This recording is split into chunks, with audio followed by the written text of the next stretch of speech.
C'est une histoire entre 1 million d'autres, une vie qui bascule un 12 janvier en 50 secondes. Il s'appelle Dumerlus et vivait ici, quartier Saint-Antoine. Ici, oui, c'est ma maison, mais elle est sous une autre maison. Ici, il y a 3 maisons, il y a 3 chambres, ok? 3 étages en lait, ok? Ma maison était en bas. Et heureusement, mes enfants étaient à l'école, ma femme était au marché, et puis ça s'est passé, heureusement.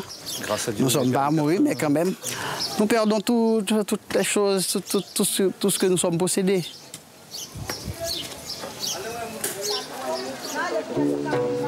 Comme beaucoup, Dumerlus survit d'abord dans la rue, avec sa famille. Quelques semaines peu convaincantes en province, il revient. Il n'est pas cultivateur, dit-il, ne sait rien faire à la campagne. Port-au-Prince est sa ville. Il en est l'un des artistes peintres reconnus. L'horreur ne l'a pas arrêté. C'est une délivrance pour ma mémoire. Ok, je dégage, ok? Tout ce que je pense, toutes mes passions. Des mécènes ont offert à la famille une tente qu'on a pu installer près de la maison détruite, non sans mal car l'espace est rare. Elle est à la fois logement familial et atelier. L'un des 4 enfants de Dumerlus est son élève. Leur peinture porte la marque du chaos. La société est dégradée et toutes les personnes sont aux abois. Il n'y a pas de la nourriture, il n'y a pas de la maison, il n'y a pas de... pour survivre. À quelques centaines de mètres du campement des Dumerlus, une distribution alimentaire. Obtient sa ration qui peut. L'armée américaine fournit le service d'ordre, l'organisation évangélique World Vision les denrées. Active dès les lendemains de la catastrophe, la mouvance humanitaro-religieuse se bouscule à Port-au-Prince.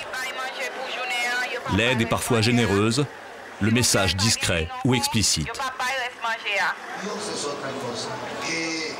Plus bas dans la ville, sur le Champ de Mars, le spectacle est permanent. À l'œuvre aujourd'hui, face aux ruines du palais présidentiel, des prédicateurs mexicains.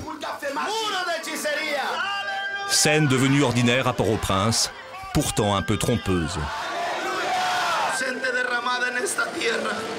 La société haïtienne, dans sa grande majorité, n'est pas tombée à genoux et elle agit plutôt rationnellement. Donc, vous avez besoin de nous?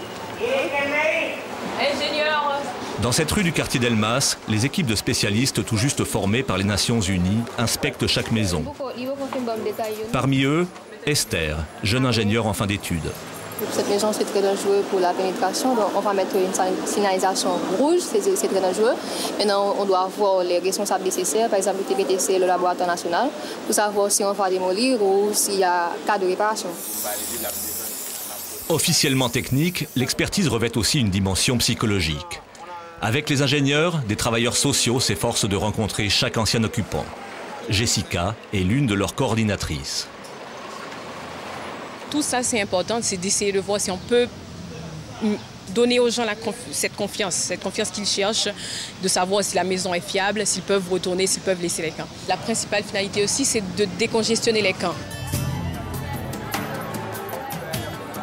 Car 3 mois après le séisme, des centaines de milliers de sinistrés continuent de s'entasser dans les innombrables camps de la capitale.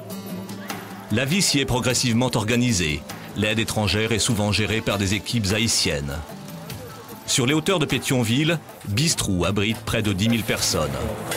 Sur le bord ici, sur le côté là-bas, sur les prochaines... Mathieu est l'un des ingénieurs de l'association française Solidarité, spécialisée en distribution d'eau et latrines.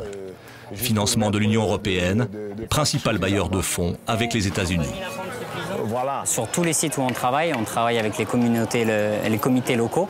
Donc là, c'est déjà la communauté haïtienne. C'est sûr que l'État, je dirais, à proprement parler, a été fortement touché. Reste que la communauté, même si elle était touchée également, se restructure très rapidement. Juste éviter catastrophe. Animateur avant le séisme d'un mouvement local de jeunesse, Aurélus est devenu l'un des responsables du camp. Il est nécessaire de commencer à réfléchir à ce que nous pouvons faire comme prévention contre les pluies pour éviter la catastrophe. Pour éviter catastrophe, disons.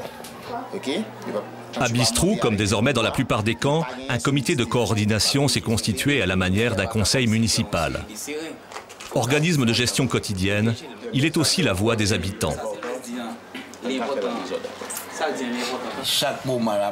Encore maintenant, nous continuons à subir des secousses. Et il nous faut vraiment des abris provisoires. Quand je dis des abris provisoires, je ne parle pas des bâches parce que nous savons bien que cela ne suffit pas. Nous parlons d'abris avec de la tôle et du bois pour pouvoir affronter les prochains cyclones. Au moins être un peu protégés. Délai trop court, manque de terrain, le relogement des sinistrés dans un habitat transitoire en dur n'a pour l'essentiel pas vraiment commencé. La reconstruction proprement dite de la ville, a fortiori, reste encore bien lointaine et un peu abstraite. En dépit des discours et d'une aide internationale impressionnante en termes comptables, les Haïtiens le savent, le provisoire va durer longtemps.